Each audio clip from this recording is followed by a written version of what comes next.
तो यहाँ पर हमें देखना है डायग्राम अपना ये बना हुआ है। यहाँ पे हम देखेंगे बायो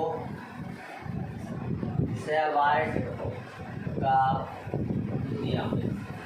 बायो सेवार्ट लिखा हो सकता है, बायो सेवार्ट भी लिखा हो सकता है, तो आपको ध्यान देना है, कोई दिक्कत नहीं है। बस आपको समझ में आ जाएगा कि कौन उसी के अंतर्गत है। बायो सेवार्ट का नियम या बायो सावार्ट का नियम। इस नियम की सहायता से हम क्या ज्ञात करते हैं? चुंबकीय क्षेत्र की तीव्रता की गणना करते हैं। किसकी गणना करते हैं? चुंबकीय क्षेत्र की तीव्रता की गणना करते हैं। किसकी गणना करते हैं? चुंबकीय क्षेत्र की तीव्रता की गणना करते हैं। तो सबसे पहले तो हमें डेफिनेशन याद होनी चाहिए किसकी? बायो सेवार्ट के नियम की। और बायो सेवार्ट के नियम में वैज्ञानिक के द्वारा बताया गया कि जब किसी चालक तार में, जो ओरेस्टेड ने कहा था, आदि परिभाषा ने उनकी उठा ली, जब किसी चालक तार में क्या की जाती है? धारा प्रवाहित की जाती है। तार कैसा होगा? चालक होगा। जब किसी चालक तार में क्या की जाती है? धारा प्रवाहित की जाती है, तो उस चालक के चारों ओर चुंबकीय क्षेत्र उत्पन्न हो जाता है। चालक के चारों ओर क्या उत्पन्न हो जाता है? चुंबकीय क्षेत्र उत्पन्न हो जाता है। अब इन्होंने कहा कि यदि उस चालक के समीप अन्य किसी चालक को लाया जाए, मतलब हम ये कहें कि ये एक चालक ये है, इसमें हमने क्या किया? धारा प्रवाहित की, तो इसके चालक ओर क्या उत्पन्न हो गया? चुंबकीय क्षेत्र। और अब हम इस चालक के समीप क्या करते हैं? किसी दूसरे चालक को लाते हैं। किसको लाते हैं? किसी दूसरे चालक को, या फिर इस चालक के समीप किसी बिंदु पर, इस चालक के समीप किसी भी बिंदु पर, तो यहाँ पर हम देख सकते हैं किसी बिंदु पर, किसी बिंदु पर किसकी गणना? चुंबकीय क्षेत्र की तीव्रता की गणना। चुंबकीय क्षेत्र की तीव्रता की गणना करने के लिए वैज्ञानिक बायो सेवार्ट के द्वारा क्या किया गया? एक नियम दिया गया या एक नियम का प्रतिपादन किया गया, जिसे हम क्या कहते हैं? बायो सेवार्ट का नियम कहते हैं। तो बायो सेवार्ट के नियम के अनुसार यदि किसी चालक में क्या की जाती है? धारा प्रवाहित की जाती है, तो उस चालक के चारों ओर क्या उत्पन्न हो जाता है? चुंबकीय क्षेत्र उत्पन्न हो जाता है। अब यदि उस चालक के समीप किसी भी बिंदु पर हम किसकी गणना करें? चुंबकीय क्षेत्र की तीव्रता की गणना करें, तो गणना करने के लिए ही वैज्ञानिक बायो सेवार्ट या सेवार्ट के द्वारा एक नियम का क्या किया गया? प्रतिपादन किया गया, जिसे हम क्या कहते हैं? बायो सेवार्ट का नियम कहते हैं। तो ये तो हो गई अपनी डेफिनेशन। अब यहाँ पे बनाएंगे हम डायग्राम। माना x बाई एक क्या है? चालक तार है, जिसमें I क्या हो रही है? धारा प्रवाहित हो रही है। और एक अल्पांश लिया हमने, AB क्या लिया? एक अल्पांश लिया, जिसके बीच की दूरी कितनी है? DL है। अल्पांश है माने अल्प दूरी है, और अल्प दूरी के लिए यहाँ पर क्या लिखा गया है? DL लिखा गया है। तो अब इस अल्पांश के द्वारा किसी बिंदु पर, इस अल्पांश के द्वारा किसी बिंदु पर, मान के चलते हैं बिंदु P पर, इस अल्पांश के कारण किसी बिंदु पर क्या उत्पन्न होगी? चुंबकीय क्षेत्र की तीव्रता। अब चूंकि अल्पांश है, तो अल्पांश में दूरी अल्प लेंगे, तो अल्प के लिए d का गुणा किया गया है, तो अल्पांश क्या हो गया आपका? DL। और इस अल्पांश के कारण बिंदु P पर हम चुंबकीय क्षेत्र की तीव्रता देखेंगे, तो चुंबकीय क्षेत्र की तीव्रता भी अल्प होगी। तो इसके साथ हम क्या लिख देंगे? dB लिख देंगे। बात समझ गए?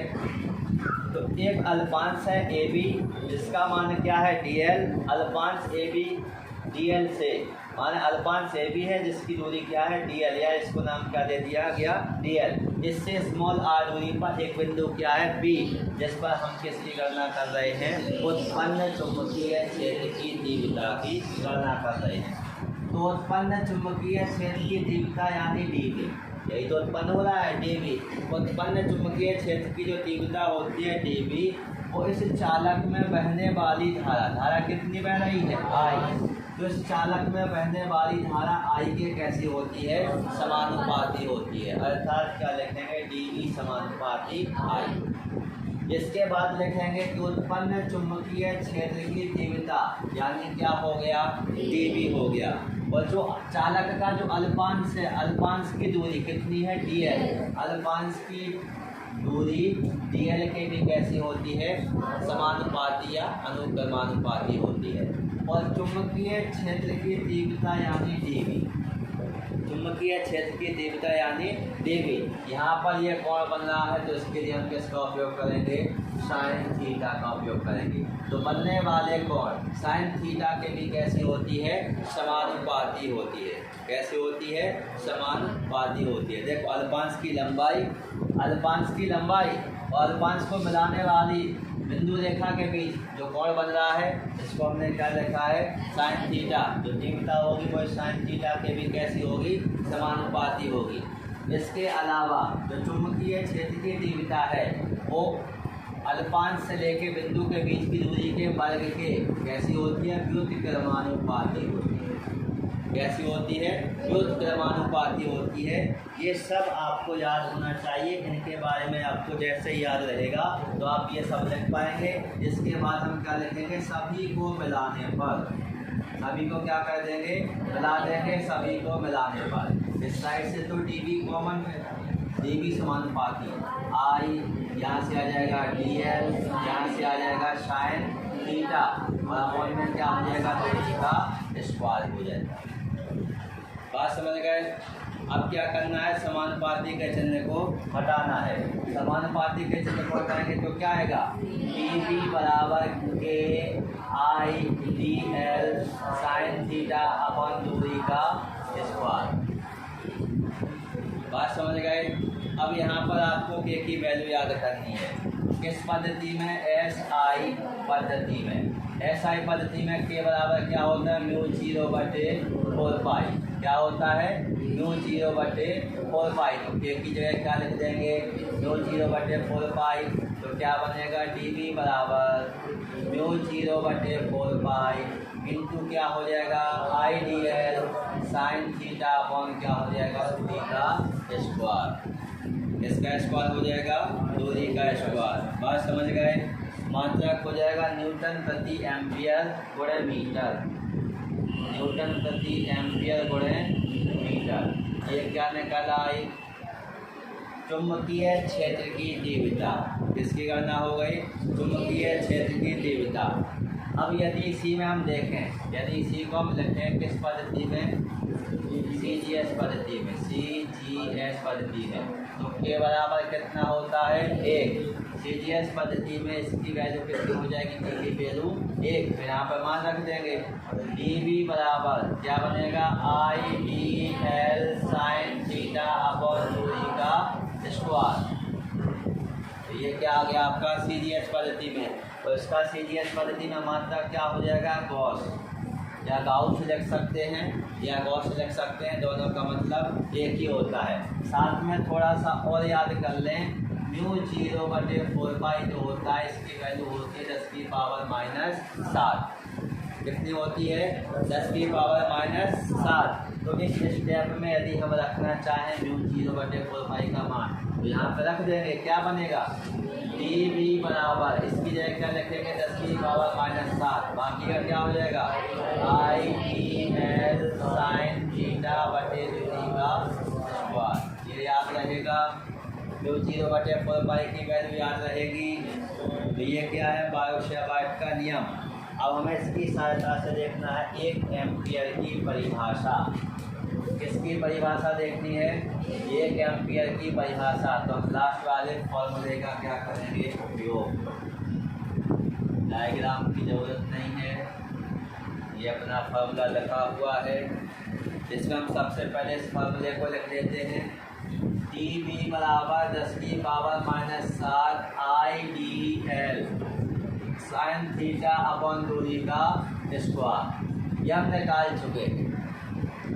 अब हमें परिभाषा किसकी देखनी है, इसमें 1 एम्पियर की परिभाषा देखनी है। तो कंडीशन लगाएंगे, यदि dl बराबर 1 मीटर, dl बराबर कितना हो जाए, 1 मीटर हो जाए, स्मॉल r बराबर भी कितना हो जाए, 1 मीटर हो जाए। कितना हो जाए, 1 मीटर हो जाए। और साइन थीटा बराबर कितना हो जाए, 1। साइन थीटा बराबर कितना हो जाए, 1। तो जैसे ही आप इसमें वैल्यू को रखेंगे तो क्या हो जाएगा, dv की वैल्यू कितनी रखेंगे, dB बराबर हमें कितना प्राप्त होगा 10 की पावर माइनस 7। dB का मान कितना हो गया 10 की पावर माइनस 7। मात्रा क्या लिखेंगे वेबर प्रति मीटर स्क्वायर। वैल्यू किसकी निकालनी है आई की वैल्यू निकालनी है। और बाकी का तो अपने पास अभी म्यू 0/4 का मान तो था ही 10 की पावर माइनस 7। यदि इस फॉर्मूले में रखेंगे तो उसमें तो वो पहले से रखा ही है। तो जब हम ये सब वैल्यू किस में रख देंगे इस वाले स्टेप में रख देंगे तो क्या बन जाएगा आई बराबर क्या हो जाएगा 1 एम्पियर हो जाएगा। आई का मान कितना आएगा जब हम DL बराबर 1 मीटर स्मॉल r बराबर 1 मीटर साइन थीटा की वैल्यू 1 रख देंगे और चुंबकीय क्षेत्र की तीव्रता का मान कितना 10 की पावर माइनस 7 वेबर प्रति मीटर स्क्वायर रख देंगे। और यहाँ 10 की पावर माइनस 7 ये तो इसकी वैल्यू म्यू 0/4 की है। यदि हम ये वाला यहाँ संकेत माने म्यू 0/4 यहाँ लिखा होता तो फिर इसकी जगह मान रखते। और जब ये सब मान रख दिए जाएंगे इस वाले स्टेप में तो हमें प्राप्त हो जाएगा आई बराबर 1 मीटर वह विद्युत धारा है। ये प्राप्त हुई है 1 मीटर वह विद्युत धारा है जो वायु या निर्वात में रखे 2 समानांतर चालक तार। तो यहाँ पे अपन 2 समानांतर चालक तार लेते हैं। समानांतर है और दोनों ही कैसे हैं चालक तार हैं। दोनों कितने मीटर की दूरी पर रखे गए हैं 1 मीटर की दूरी पर रखे गए। कितने मीटर की दूरी पर रखे गए हैं 1 मीटर की दूरी पर रखे हैं। तो 1 मीटर जो 1 एम्पियर धारा निकली है 1 एम्पियर धारा वह धारा है जो 2 चालक तारों को कितने चालक तारों को 2 चालक तारों को वायु या निर्वात में कहाँ पर रखेंगे हम वायु या निर्वात में 1 मीटर के लंबे चालक तार में क्या होती है धारा प्रवाहित होने पर उत्पन्न होती है। तो आप सीधा लिख सकते हैं चुंबकीय क्षेत्र की तीव्रता का मान यहाँ से देख के बता सकते हैं। आर की वैल्यू यहाँ से देख के बता सकते हैं। अल्फांस की दूरी बता सकते हैं। तो यहाँ पर हमें डेफिनेशन किसकी मिल जाएगी 1 एम्पियर की। 1 एम्पियर की डेफिनेशन आप 1 एम्पियर की डेफिनेशन आप पढ़ के आए होंगे कक्षा 11 में SI पद्धति के जो मात्रक हैं वहाँ पर नहीं पढ़ के आए 1 एम्पियर की परिभाषा। तो 1 एम्पियर वह विद्युत धारा है जो वायु या निर्वात में रखे हुए किसी चालक में 1 एम्पियर देखो किसी चालक की 1 मीटर त्रिज्या में कितनी त्रिज्या ली गई है 1 मीटर त्रिज्या ली गई है। 1 मीटर त्रिज्या के 1 मीटर लंबाई के तो लंबाई को शो कर रहा है ये त्रिज्या को शो कर रहा है। तो 1 मीटर त्रिज्या के 1 मीटर लंबाई के तार में प्रवाहित करने पर तार के कहने पर कितना चाप काटता है 10 की पावर माइनस 7 वेबर प्रति मीटर स्क्वायर चाप काटता है। तो चालक तार में बहने वाली धारा का मान कितना होगा 1 एम्पियर होगा। ये परिभाषा हो जाएगी आपकी किसकी 1 एम्पियर की। तो ये था आपका बायो सेवर्ट का नियम जो आगे के क्वेश्चनों में लगेगा।